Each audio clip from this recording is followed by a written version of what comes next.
ቁርአን ለጀማሪዎች የሚለውን ፕሮግራም እየቀጠልን እንገኛለን። ዛሬ ክፍል 7 እናያለን። ሱረቱል ከውሰር ላይ የምንሳሳታቸውን ስህተቶችን በቀላሉ እንዴት ማስተካከል እንደምንችል እናያለን። ትክክለኛው ንባብ ኢና አዕጠይናከል ከውሰር። በዚህ ካነበባችሁት ልክ ናችሁ። ስህተቱ ደግሞ ኢና አዕጠይና፣ ይህ ስህተት ነው። ኑን ሸዳ ስላለው አፍንጫችን ላይ ቆየት እንላለን። ሆነ ይባል ምንም ጊዜ ኑን ሸዳ ሆኖ ከመጣ ይህን ድምፅ ማምጣት አለብን። ኢና አዕጠይናከል ከውሰር።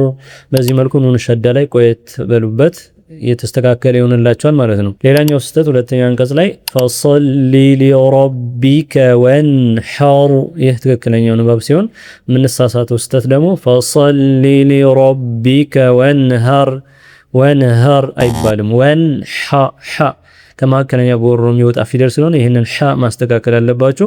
ፈሰሊ ሊረቢከ ወንሐር ወንሐር ኢነ ሻኒአከ ሁወል አብተር ስንላውን የምንሳሳተው ስህተት ኑን ነው። ሸዳ ከሆነ በደንብ ይጠብቃል።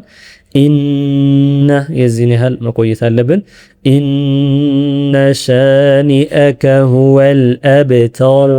አብተር ራ መወፈር አለበት። ራሱ ኮኖ ከፊት ለፊት ፍትሐ ከመጣ ራ መወፈር ይኖርባቸዋል። ኢነ ሻኒአከ ሁወል አብተር እንጂ አብተር አይባልም። እነዚህን ስህተቶችን እናስተካክላቸው። ወሰላሙ አለይኩም ወረሕመቱላህ።